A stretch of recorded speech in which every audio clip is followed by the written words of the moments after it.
Bonjour à tous et à toutes, bienvenue dans ce 16e épisode de Kiss My Ace, le podcast de Jeu Blanc, podcast 100% tennis où on va revenir sur l'actu de cette semaine qui s'est passée du côté de Rome.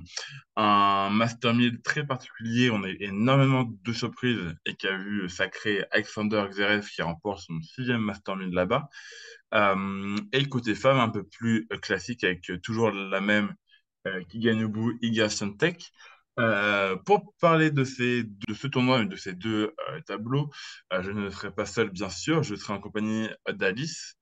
Bonjour Alice, comment vas-tu? Bah, écoute, ça va très bien. Je sais que j'étais un petit peu médisante sur le tournoi de Rome en début de tournoi en me disant que ça allait être assez long. Alors ça a été long, mais j'ai quand même pris pas mal de plaisir sur plusieurs matchs, notamment le tableau féminin, le tournoi féminin.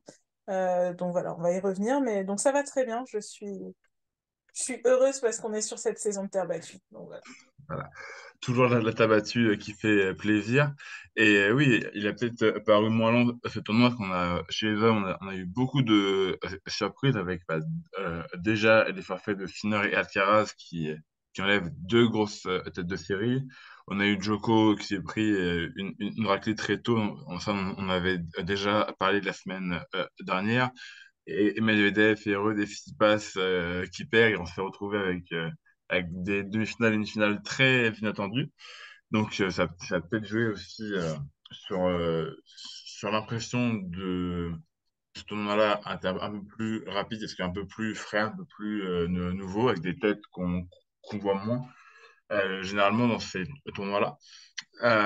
Mais bon, ça, on en parlera dans quelques minutes. On va revenir du côté femmes, où pour le coup, ça a été un peu plus classique avec une finale comme à Madrid, donc la numéro 1 et 2 mondiale, entre Swiatek et Sabalenka. Et comme à Madrid, c'est toujours Swiatek qui l'emporte, mais cette fois, contrairement à Madrid, en beaucoup moins de temps et beaucoup plus facilement, là, 6-2, 6-3, en 1h15, 20 deux matchs, enfin un match de Swiatek assez classique en somme où, bon, à part au début du deuxième set, où on a senti que Sabalenka pouvait faire un truc, sinon c'est Swiatek qui a dominé tout le match. Justement, Alice, je te lance là-dessus. Est-ce que tu peux nous dire ton ressenti sur cette finale et sur cette victoire de Swiatek? Alors c'est sûr que voilà, j'attendais peut-être la revanche de Sabalenka parce que voilà, dans tout le narratif de ce début de saison, cette rivalité entre la numéro un et la numéro 2 et vraiment on restait sur une finale de Madrid qui avait été de très haut vol, qui sera peut-être le match WTA de l'année. Voilà, j'attendais un petit peu la revanche et je crois que je me suis un peu laissée emporter dans cette envie de quelle va être l'histoire à raconter. C'était sans doute oublié que à Rome, les conditions bon, qui préparent vraiment Roland sont peut-être plus favorables à Swiatek. Donc, c'est vrai que sur ce match, j'ai pas envie de dire que je reste sur ma faim par rapport à ce que Arina Sabalenka aurait pu envoyer, mais je me laisse plutôt emporter par cette domination sans partage de Swiatek. C'est vraiment, encore une fois, on se dit, bah, est-ce qu'elle peut rendre une copie encore plus parfaite à chaque tournoi? Et à chaque tournoi, elle le fait. Elle est vraiment sur sa surface. Euh, et, euh, et je vais même pas dire qu'elle marche sur les traces de son idole, parce que je crois qu'elle trace vraiment son propre chemin. Et c'est impressionnant. Moi, je reste vraiment sur ce tournoi de Rome en me disant, mais quel numéro un mondial elle fait? Quelle empreinte elle est en train de laisser à même pas 23 ans. C'est impressionnant. Enfin, c'est incroyable ce qu'elle fait. Oui, bien sûr. Alors, pour la comparaison avec Nadal, c'est sûr, on va laisser Swiatek faire sa propre route. Mais dans les stats, c'est quasiment la même, hein. Ouais, parce que sur ta battue, elle domine vraiment tout. Euh, bah, juste à prendre à Rome, hein. Rome, bon, en 2020, elle part au premier tour, mais en 2020, elle était encore, enfin, du coup, elle avait que 18 ans. Elle était toute jeune sur le circuit, donc on ne prend pas vraiment en compte. Mais depuis 2021, donc elle a fait elle fait tous les robs, donc c'est 4 robs, et c'est 3 victoires, et un quart de finale l'année dernière où elle abandonne au troisième set contre Rebekina sur blessure.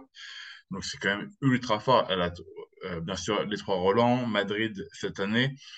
Sur le tas battu, elle domine tout. À Stuttgart, elle a perdu qu'une fois cette saison contre Rebekina dans un autre match fou, sinon elle les a euh, tous pris, donc elle en a 2. Et même, je peux continuer encore avec beaucoup, beaucoup de chiffres. Enfin, elle va avoir 23 ans pardon, dans un peu plus de 10 jours, dans 2 semaines. Et à cet âge-là, elle a déjà 10 WTA 1000, elle a déjà 4 grands chelems, 21 titres. Euh, et, et surtout, à 22 ans, bientôt 23, elle est déjà la joueuse en activité avec le plus de WTA 1000 sur le circuit à égalité avec Azarenka. Sauf que bon, Azarenka, elle a 34 ans, c'est pas vraiment le même âge. Cette saison, elle a déjà 4 titres, on est en mai, et les 4 titres, c'est les WTA 1000. C'est-à-dire là, chez les femmes, ils ont déjà joué 6 WTA 1000. Sur les 6, il y en a 4 qui sont pour Celtic. Donc, il y a Doha, Indian Wells, Madrid et Rome.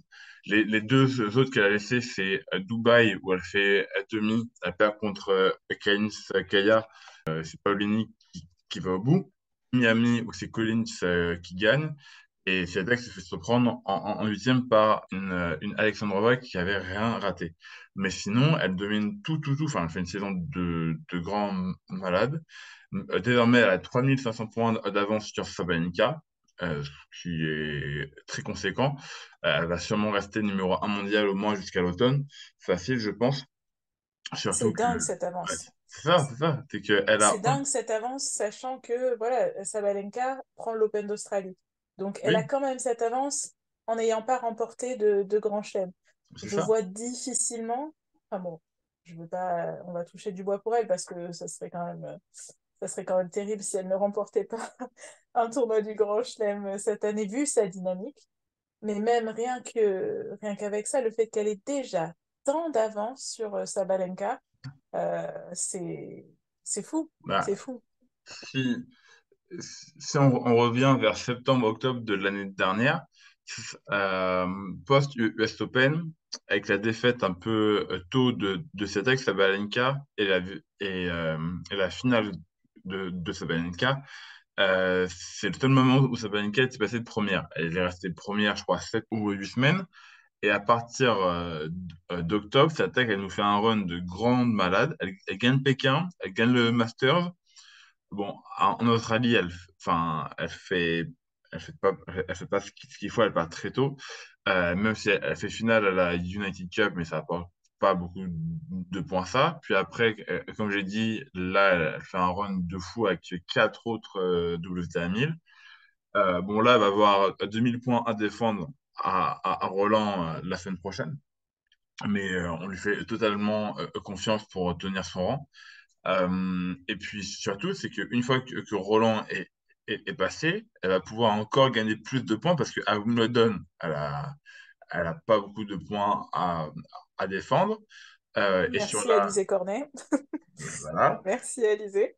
Mais Et bon. attends, tu me dis ça, mais il me semble que c'est en 2022, Ah ce, oui, c'est vrai, tu as raison. ce Swiatek Cornet qui était très bon. Non, c'était Svitolina qui l'avait battu C'est vrai, c'est l'année vrai. dernière en quart.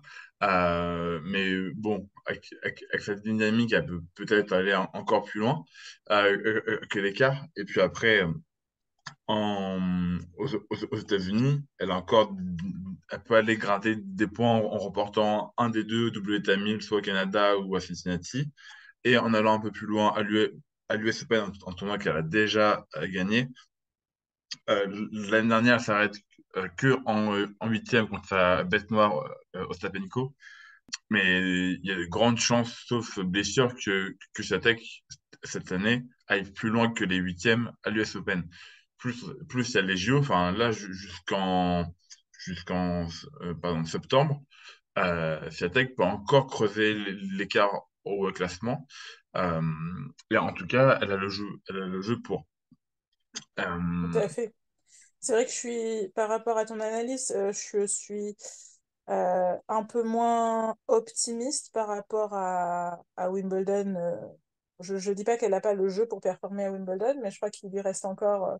Il y a vraiment beaucoup plus de joueuses qui peuvent lui poser des problèmes, je crois, sur gazon. Surtout si elle réussit Roland, elle aura peut-être moins de temps d'adaptation. Mais bon, ceci dit, euh, la marge de progression chez Swiatek, on sait que ça peut changer assez rapidement. Mais par contre, c'est vrai que la saison sur dur, si elle n'a pas de blessure, là aussi, elle va engranger des points parce qu'elle avait vraiment, comme tu dis, raté son US l'an dernier. Donc, enfin, pardon, je veux dire, elle a la place quand même pour engranger des points derrière sur le reste de la saison. Donc, voilà, je pense que c'est Euh, passer la saison sur terre battue, ça va être que du bonus pour elle quasiment. c'est ça. Bah, jusqu'à la fin de saison où elle aura ses titres à défendre à Pékin et au Masters. Mais on va dire, de mi-juin jusqu'à fin septembre, c'est totalement libre pour elle. Et après, il y aura ces deux gros tournois à aller défendre. Maintenant, on va quand même un peu parler de Sabalenka, qui je trouve, Mhm. bon, dans sa finale à Rome contre Swiatek, je trouve que dans le premier set, elle est totalement à l'ouest. Enfin, elle est pas dedans, elle fait la faute trop vite. Elle s'entête à frapper fort. Certes, c'est son jeu, bien sûr, mais à frapper fort, mais sans sens tactique. Elle reprend un peu dans le second où elle a 5 balles de break dans le deuxième jeu. Enfin, sur le premier jeu de service de Swiatek, elle a 5 balles de break et elle les fait pas. Et je pense que ça, c'est le tournant du match à 2-0 avec les breaks. Je pense que ça Mhm. relance Sabalenka totalement. Mais comment dire, même si elle sort de deux grosses défaites contre Swiatek, je pense pas qu'il faut l'enterrer pour autant à Roland. Elle sort d'une demi-finale l'année dernière. Elle a aussi enfin, sait jouer sur terre battue. Tout Euh, à fait. et franchement, même si Swiatek part avec une longueur d'avance en tant que favorite, Sabalenka est quand même juste derrière. Faut pas la négliger selon son tableau. Enfin, Mhm. en gros, selon où sera Rybakina, côté Swiatek ou côté Sabalenka, ça peut tout changer. Et, Puis, mais juste pour revenir attention. là-dessus, oui, attention à Sabalenka parce que voilà, là, on est complètement porté sur la vague Swiatek. Mais si Swiatek trébuche, je trouve quand même que la dynamique de la saison, bon, on est un peu dans le tennis fiction, je suis d'accord, mais la dynamique de la saison change totalement si Sabalenka fait une grosse perf à Roland, si d'aventure elle venait à gagner le Grand Chelem, à gagner à Paris. euh, la dynamique de la saison de Sabalenka, elle est Elle est presque folle. tout aussi Ah oui, incroyable que parce celle de Swiatek parce elle qu'elle a a deux les gros deux chefs. grands chelems. Et certes, Swiatek est devant au classement et tout ça, mais elle a elle aurait toujours pas gagné de tournoi de Grand Chelem. Donc ça, et c'est peut-être pas enfin, à Wimbledon qu'elle peut le gagner. Donc après, ça lui met quand même une grosse pression sur le reste de la saison si Sabalenka arrive à faire quelque chose de grand à Roland. Et c'est pas impossible du tout parce que bon bah voilà, elle sait jouer sur terre, elle l'a prouvé, elle a déjà gagné un WTA 1000 sur terre, donc voilà. Bien. Et quand je parlais de Rybakina, c'est pas pour rien parce que on sait que dans les match-up entre Swiatek et Rybakina, c'est Rybakina qui est devant et largement.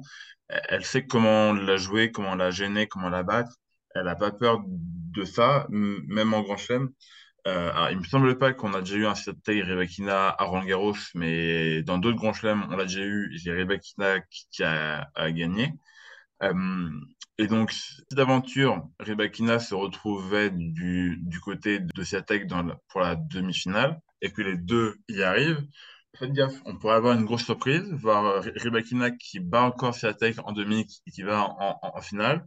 De l'autre côté, Sabalenka, du coup, en théorie, elle aurait gaufre, mais On peut avoir une autre surprise et se retrouver avec quelqu'un d'autre, mais bon, bref, elle a ni Shadak ni Rybakina qui sont ses deux principales rivales sur le circuit. Donc, logiquement, sauf blessure, sauf surprise, elle devrait être en finale.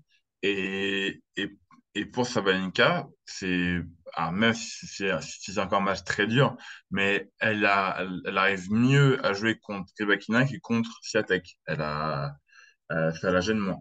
Et donc, si on se retrouve avec une finale Rybakina-Sabalenka, Sabalenka a totalement les armes pour gagner, prendre le deuxième grand chelem de la saison, son troisième en carrière, et se relancer. Surtout que la force de Sabalenka, c'est qu'elle est forte sur toutes les surfaces. C'est-à-dire Tout à avec, fait. avec son jeu très puissant à Wimbledon, elle peut largement le faire. À l'US Open, elle était en finale l'année dernière, elle était pas sûre de le prendre, même si Go fait un tournoi exceptionnel l'année dernière. Donc, il faut faire gaffe. Et je pense que le tirage au sort et le positionnement de où sera Rybakina, parce que du coup, on sait que Swiatek sera tout en haut, Sabalenka sera tout en bas. Le positionnement de Rybakina, de où elle va tomber, ça peut être plus important qu'on le pense. Mais oui, tout à fait. Alors après, je mets juste un petit bémol. On sait quand même que Rybakina est pas aussi en forme qu'elle a été. Elle est en manque de rythme, en manque de match. Donc je sais pas jusqu'à quel point elle peut jouer les troubles faits, même si, voilà, si elle est en forme, effectivement, là, c'est vraiment le grain de sable qui peut enrayer la machine des deux côtés, je pense, hein, des deux côtés du tableau, plus du côté Chatek. Mais en tout cas, moi, parce que ce tournoi de Rome m'inspire après ces 12 jours du côté féminin, c'est se dire, mais en fait, cette saison 2024, elle est palpitante parce que Swiatek est impressionnante, que Sabalenka quand même tient toutes ses promesses et tient ce rôle de dauphine qui va embêter Swiatek jusqu'au bout. C'est vraiment une saison pleine de suspense et puis qui, au niveau des matchs, sur le terrain, vraiment euh, donne ce qu'il faut, quoi. Et c'est vraiment une saison à suivre. Je pense on s'en rappellera de cette saison 2024. Euh, voilà.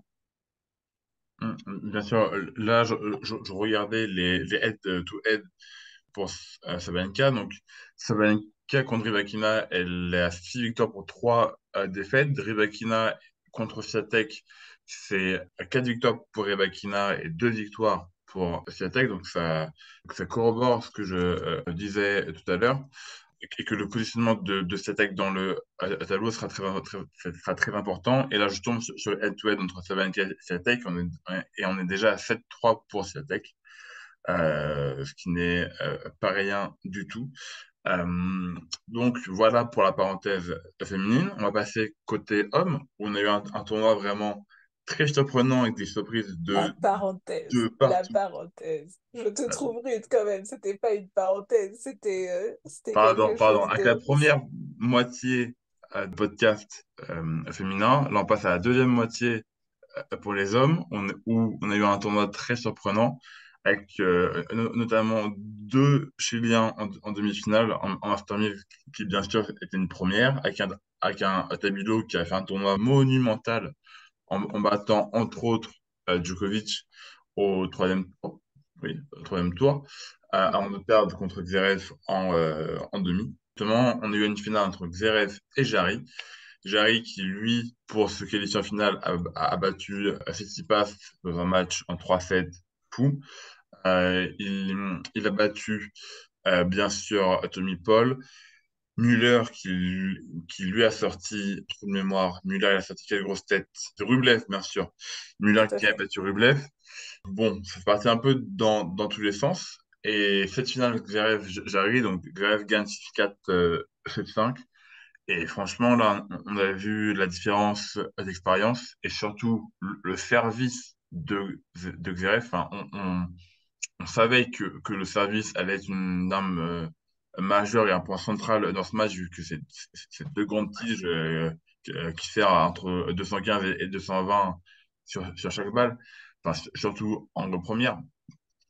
Mais là, Zverev, dans le premier set, il perd que un seul point sur son service. Sinon, il met que des jeux blancs. Ouais, c'est fou La cette stat stat, hein. est folle. Et je crois que dans le deuxième set, on devait être à 2-2 ou à 3-3 pour qu'ils perdent un deuxième point. Enfin, et surtout, sur les deux premiers points qui passent à son service, c'est que sur seconde balle. Et il faut attendre vraiment la fin du deuxième set pour que Jarry gagne un point, que un point quand Xerez fait une première. Bon, bref, Xerez a été impressionnant et impérial sur son service. C'est ce qui lui a permis de gagner, franchement, parce qu'après, Jarry a fait un peu trop de fautes dans le jeu de son côté. Je sais pas ce que tu en as pensé de cette finale, mais moi, ce qui m'a vraiment impressionné, c'est le service de Zverev. Pour revenir sur cette finale, c'est vrai que, comme tu le disais, hein, c'était le tournoi de Rome était mal embarqué. On y revenait la semaine dernière, mais bon, avec toutes ces têtes de série qui étaient soit absentes sur blessure, soit qui sont tombées tôt, euh, voilà, on pouvait se demander ce qui allait advenir. Euh, bah, comme l'an dernier, je trouve qu'il y a un petit élément de surprise hein, sur ce format 12 jours dans le tableau homme. N'en déplaise à Medvedev l'an dernier, je suis désolée de voir que c'était une surprise. Voilà. Après, sur cette finale, je trouve que la logique est respectée. C'est pas, c'était pas du, pour moi, c'était pas du grand Zverev quand même. Même s'il a été très solide, impressionnant au service, euh, je, je l'ai trouvé parfois un petit peu lent dans certains déplacements. Voilà, enfin, un petit peu lent dans certains déplacements, n'exagérons rien, mais euh, je l'ai vu plus affûté sur terre battue. Ceci dit, il fait le travail, il fait le taf. Il a su s'appuyer sur ses armes et ça a suffi. Euh, D'un autre côté, il y a l'expérience de ces grands rendez-vous que Zverev a, que Jarry a un peu moins. Donc c'est normal. Pour moi, c'était logique. Il y avait peu de suspense. Hein. Je suis désolée de dire ça pour Jarry, mais c'est que il a pas fait un mauvais match, hein, mais c'est que Zverev a fait ce qu'il fallait. Dans la bataille du service, il a été plus incisif au moment où il le fallait. Il a vraiment il a su convertir les balles de break quand il fallait les convertir. Et voilà, c'est l'expérience et le talent sur terre battue qui a parlé. Et on retrouve, même si encore une fois, je pense il y a encore, on n'a pas encore le Zverev de la demi avortée contre Nadal, mais il y a de la place pour de l'amélioration pour Zverev, mais peut-être qu'il en prend le chemin avec ce titre à Rome. Peut-être que ça va lui donner la confiance pour jouer les troubles faits à Roland. Parce que euh, ce Roland, on va peut-être y revenir, mais ce Roland Garros, ce côté homme, qu'est-ce qu'il est ouvert. Euh, c'est, c'est un Ah des bah, gros enseignements, je c'est trouve, de sûr. Rome. Hein. Alors là, C'est sûr que c'est peut-être le Roland le plus ouvert depuis 20 ans, hein, depuis 2004, hein, avant que Nadal arrive et impose sa dictature. Mais oui, bien sûr que là, il y a beaucoup de gens qui pensent à Xerez comme un outsider ultime et qui pourrait se faufiler jusqu'au titre. Moi, j'avoue, j'ai encore beaucoup trop de mal avec lui en Grand Chelem, juste les trois d'un point de 7 vue Les trois mental. 7 Enfin, 5, enfin, oui, 3-7, Oui, 5-7, oui. mental.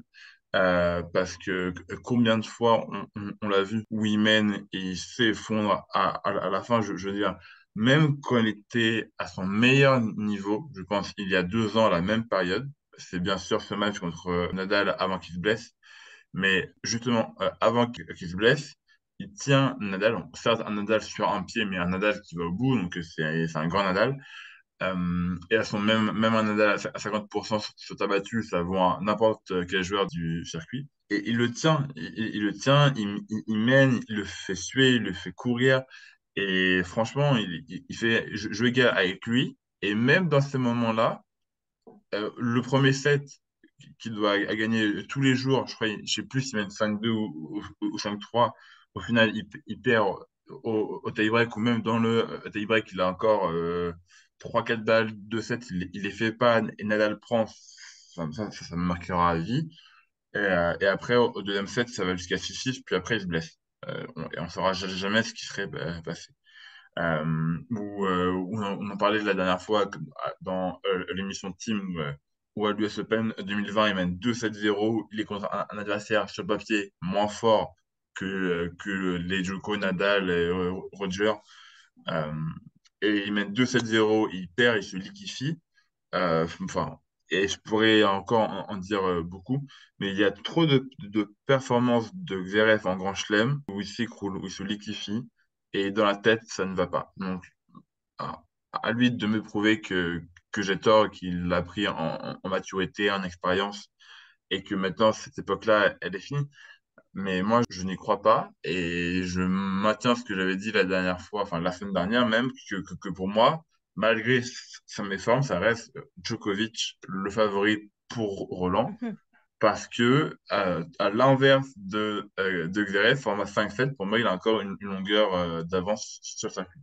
Mais on va Tout pas à encore. fait. Je dis que c'est ouvert. Enfin, c'est ce que je Après, dis que oui, Rome nous montre à c'est quel point très c'est ouvert. ouvert, mais voilà. Ne jamais enterrer Djokovic. Ça c'est sûr que c'est disons que c'est ouvert jusqu'à la finale, on va dire ça comme ça, et encore, voilà, on ne sait pas dans quelle forme Alcaraz va revenir, Ouais, on ne c'est sait pas pareil. trop où en est Sinner, et pour le coup, tu parlais de l'aspect mental, Sinner maintenant, je crois que c'est du plomb, Ah bah oui, du ça. plomb absolu, donc voilà, il va pas, effectivement, il va pas prendre des risques pour se blesser inutilement. Il fera peut-être l'impasse, on ne sait pas encore, mais voilà, il y a quand même deux gros gros cadors dans le tableau qu'il va falloir aller bousculer. Donc non, je pense pas que c'est ouvert pour Zverev d'aller gagner le titre. Évidemment, maintenant que je l'ai dit, vu mes pronos cette année, voilà, Zverev va gagner, forcément. Voilà, je l'ai dit. Nous sommes le, Le 19 nous mai. sommes le 19 mai. J'ai dit que Zverev ne gagnerait pas Roland-Garros. On en reparle début juin. Ça. Mais voilà, dans ce tournoi de Rome qui a été rocambolesque, je crois que c'est, pour moi, l'enseignement que j'en tire, c'est que ça reste ouvert pour Roland Ah bah, bien sûr, pour la parce suite. que sur le papier, Djokovic est dans une méforme assez inédite. Alcaraz Sinner, ça revient tout juste de blessure. Medvedev, on sait qu'à Roland, il n'a jamais Il rien passe. fait. Attention, Tsitsipas, en Tsitsipas embuscade. Rude, c'est en dents de scie parce que leur saison sur terre battue a commencé de manière explosive, trop fort. Ils gagnent, bah, Tsitsipas gagne Monte Carlo, Rude gagne à Barcelone.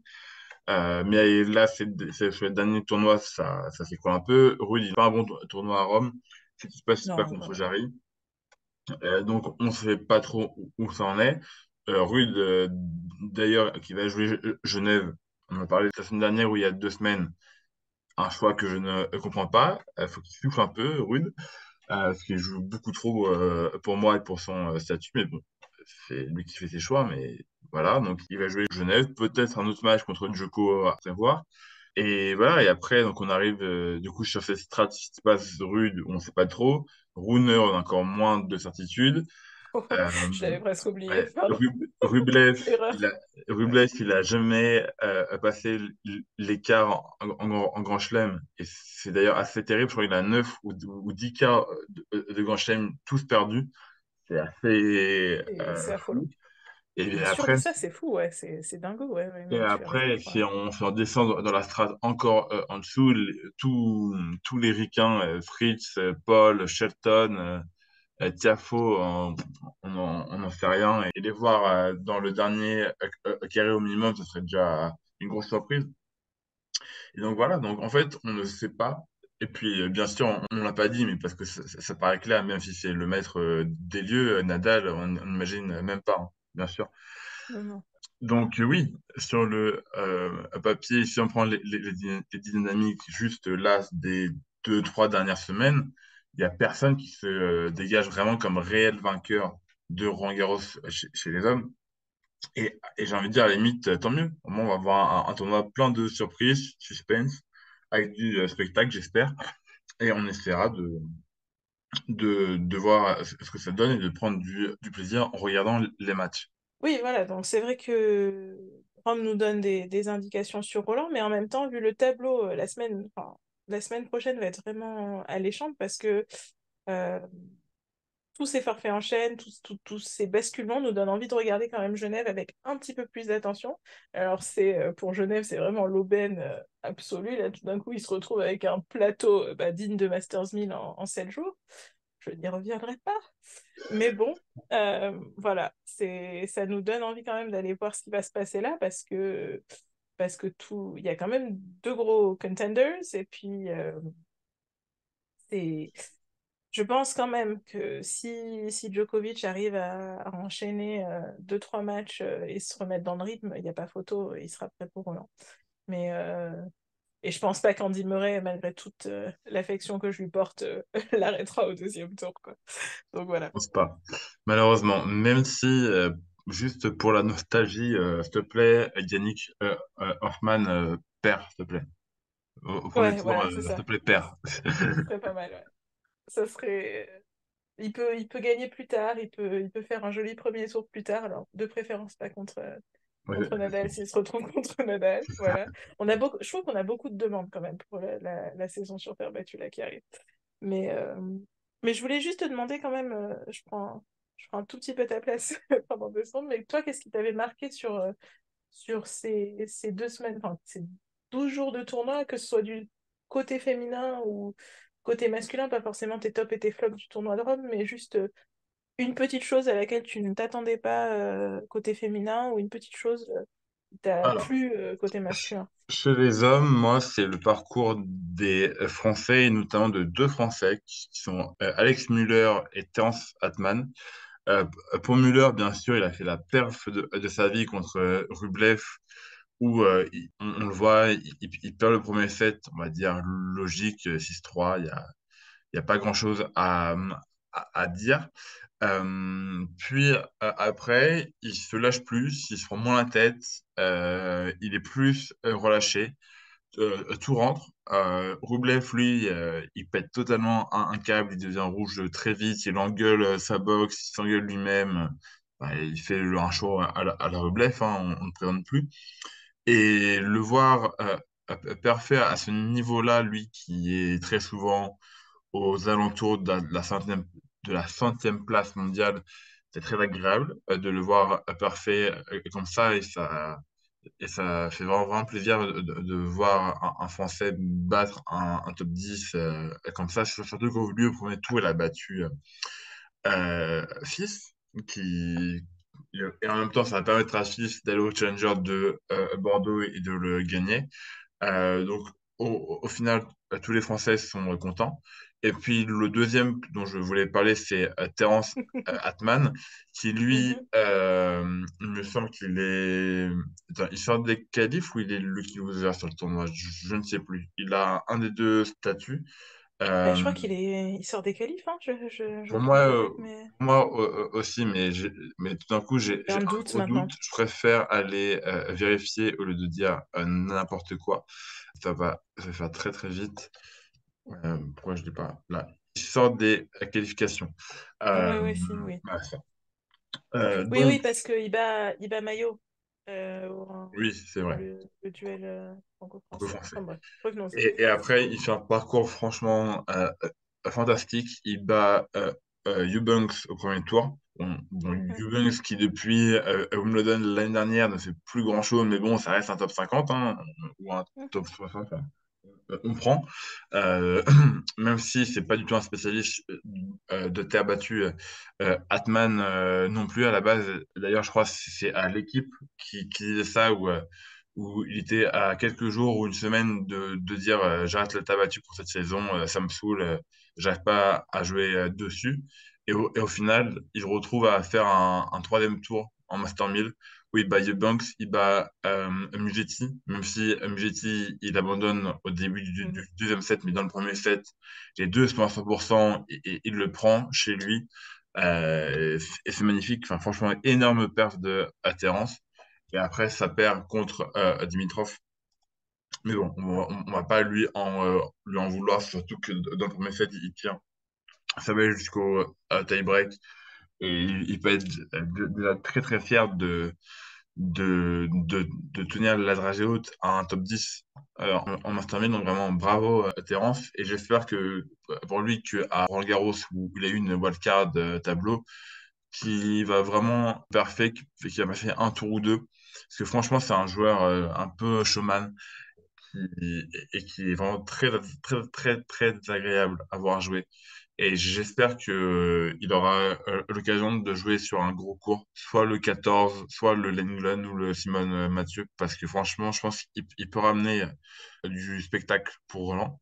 Et côté femmes, je vais aller avec Naomi Osaka, qui m'a impressionné sur le tournoi de Rome, parce qu'on le sait, sur ta battue, elle a jamais rien fait. Ça l'a saoulé plus qu'autre chose, cette balle qui avance à 2 à l'heure. Et le fait qu'elle batte au premier tour Burel, qui certes n'est pas encore un grand nom sur le circuit, mais Burel qui est quand même rentré dans le top 50, il me semble, et qui joue très bien sur terre. Puis après qu'elle bat, mais d'une manière vraiment autoritaire, à la suite, Kostiuk et Kasatkina, donc deux têtes de série. Et donc elle bat Kostiuk 6-3, 6-2 et Kasatkina 6-3, 6-3. Mais j'aurais jamais pensé que Osaka s'était battue, elle pouvait faire ça. Et la voir en huitième de finale d'un double WTA sur Tabatu, j'étais trop content pour elle. Parce que franchement, c'est une joueuse que j'adore. Et depuis son retour, ça va de mieux en mieux. Et si même sur Tabatu, elle arrive à retrouver confiance et son niveau de jeu, bah, c'est génial. Bon, après, elle part en huitième contre Kim Wenzheng, où franchement, elle n'existe pas. Elle fait un très mauvais match en première rotation. Et Kim Wenzheng, elle, par contre, fait un excellent match. Mais bon, déjà, l'avoir battu, Burel, Kochuk et Katina sur terre battu, franchement, trop fort. Et c'est quoi elle. Et j'espère qu'à Roland, elle fera mieux que d'habitude et qu'on la verra au moins en troisième tour ou en deuxième semaine. Ouais, non, je te rejoins complètement. Je me permets de rebondir là-dessus, mais moi, ma belle surprise, effectivement, sur ce tournoi, c'est ouais, le retour d'Osaka. Là, on n'en a pas trop parlé, mais je trouve que c'est vraiment prometteur ce qu'elle. Je m'attendais pas à ce que, comme toi, hein, je m'attendais pas à ce qu'elle performe forcément sur terre battue. Et je trouvais que c'était pas mal du tout à l'approche de Roland pour se relancer. Ouais, c'était la bonne surprise. J'attendrais peut-être Timon Jeng au tournant aussi, mais finalement j'étais assez contente de les voir s'affronter à ce stade-là du tournoi. C'était pas du tout ce que j'avais prévu. Je reviendrai pas sur mes pronos affligeants, mais Osaka c'était vraiment un chouette tournoi pour elle, je pense. Donc, pour finir ce 16e Kiss Ace, on va revenir sur le tournoi de Genève qui va se passer cette semaine, en même temps que Lyon et Strasbourg chez les filles.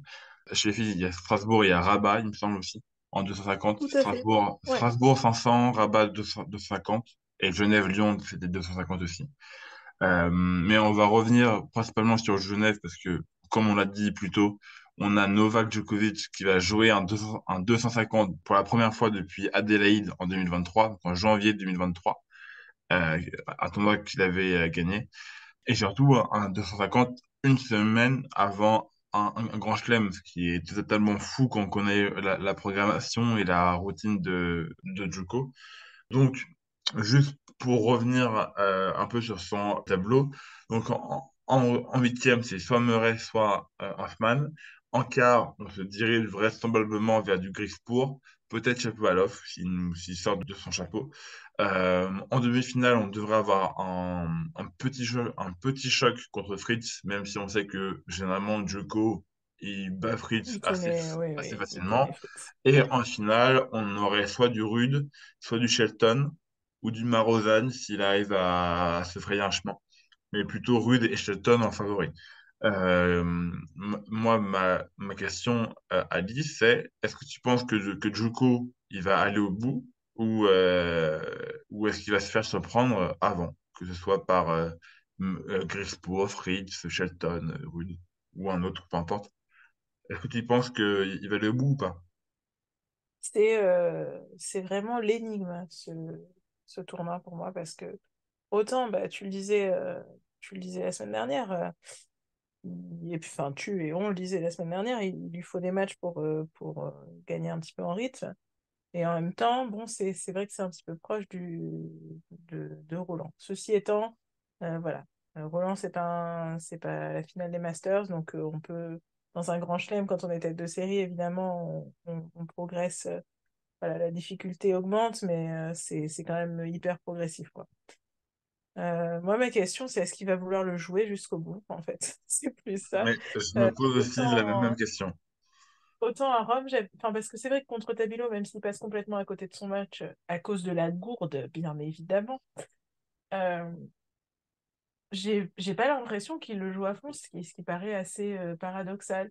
Bon, je je sais pas s'il prend le risque d'aller. Enfin, il prend le risque. Sur le papier, évidemment, normalement, il passe tout, il remporte Genève et il arrive plein de confiance euh, à Roland. Mais je sais pas si c'est un 250 qui lui donne la confiance, tu vois. C'est vraiment, pour moi, c'est difficile de voir ce qui peut se passer sur ce tournoi de Genève. En même temps, s'il s'aligne à Genève, c'est bien qu'il y va pour le gagner. Je vois pas Djoko se dire, je, je vois pas trop Djoko faire ça à moitié. C'est vraiment difficile à lire pour moi. Quelle est la stratégie? Enfin, la stratégie, oui, effectivement, c'est de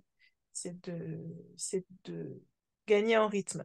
Mais bon, de son côté de tableau, comme tu dis, il y a Murray, Shapovalov, bon, et Sport. Pour qu'il vraiment il ait quelqu'un qui le titille, ben c'est compliqué, quoi. Voilà, il faut qu'il aille jusqu'en finale. Euh, j'ai du mal à prévoir ce qui peut se passer. À part le fait qu'évidemment, Andy Murray va le battre au deuxième tour. Voilà. Ça serait incroyable, mais on n'y croit pas une seule seconde, malheureusement.